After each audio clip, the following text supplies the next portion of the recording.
And there's another horn of gray we learned in class. That is the dorsal horn. Point to the dorsal horn. If you affect correct? something, it's And point to the ventral horn. Now point to the lateral horn.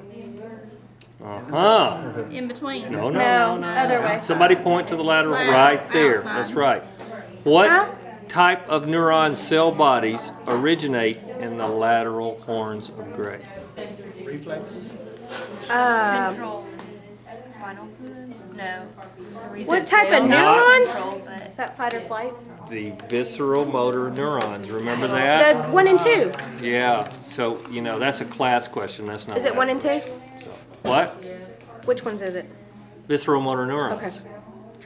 Confused. But all motor neurons are going to exit through which horn? The ventral horn.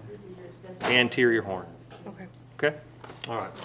Sorry, Mr. McCall. I didn't mean to get you off your game there. So the N is on the Get you off your game. Apparently. He's got a game now. I'm 24/7. N and then out. Get those next. All right. Okay, so here's our life-size spinal cord model. A couple of structures we can see here are the pons again. Here's the medulla. And of course we can see the spinal cord in the vertebral canal here. A couple of structures to note are the different groupings of nerves. This would be the cervical plexus here in the neck. These would be the brachial. This would be the brachial plexus here going to the arm. These nerves would be our intercostal nerves. We can see them running between the ribs. Here would be our lumbar plexus.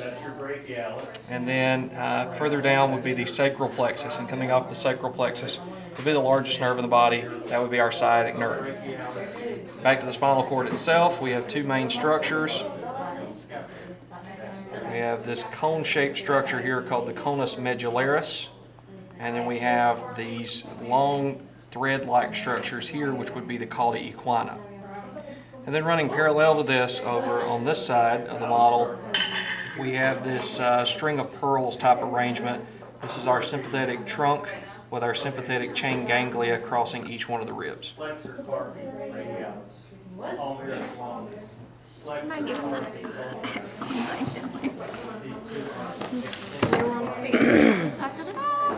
Dun dun dun dun. Okay. And here we have the neuron. Didn't sign on to do every moment. We still have muscles to go, so. Listen, this may improve everybody's grade. Why would I want to do that? Don't you think? Yes, now don't I be. don't know, it's something about. You are on tape, I don't care. Hasn't stopped me. Don't be evil. Okay. So here's our neuron model. And the neuron can be broken down again in some basic parts. The large part here would be the cell body or the soma.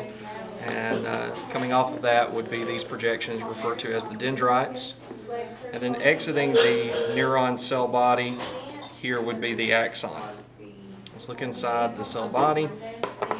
In the central portion of the soma we have the nucleus. And then expanding out around that, we have these blue structures with the red ribosomes on top. These would be the Nissl bodies. And you can see those Nissl bodies continuing down through the axon as well. Around the axon, we have this myelin sheath that's formed by the Schwann cells here. And in between the individual cells, we have these little indentations called the nodes Ranvier. And then finally, around the very end here, this would be a connective tissue covering that would cover the axon called the endoneurium. Dun, dun, dun, dun. I was going to ask him another. Ask them another lecture No, question. no, no. No, They throw need it this in for there. lab. They- No, they need to. They've already done that test on the Integrated knowledge, sir. We need to. Have y'all done the ventricles? I've already done all my models. You Yeah. done the little ventricle? Have you done this one? No. Do that one. Yeah, that's a good one. That's a good one. People miss a lot of questions on this one. I don't understand why, but they do. Okay. Because I can see why. Because it's a little abstract. All right, so this is the brain ventricle model, and essentially what we're looking at here is we're looking at a negative image of what we're actually seeing within the brain. Within the brain, these are chambers. They're empty spaces that are filled with cerebral spinal fluid. So here we have a physical representation of that. There are 4 ventricles in the brain. These large ventricles here are the lateral ventricles, and the rounded portions go towards the front or are in the anterior, and the pointed portions are at the back, the posterior. So this would be the left lateral ventricle. This would be the right lateral ventricle. The lateral ventricles come together in the center here in what's called the third ventricle. And you'll see that there is a hole in the third ventricle. This is where we would find the massa intermedia from the thalamus. So that gives you a reference point as to where this would be located within the brain. Exiting the third ventricle is a tube which runs down behind the midbrain, or between the midbrain and the medulla oblongata. This would be the cerebral aqueduct, and this ends in this structure here referred to as the fourth ventricle.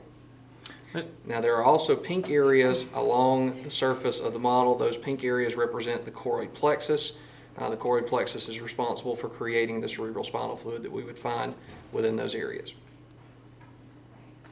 Yay! All right, now let's break That's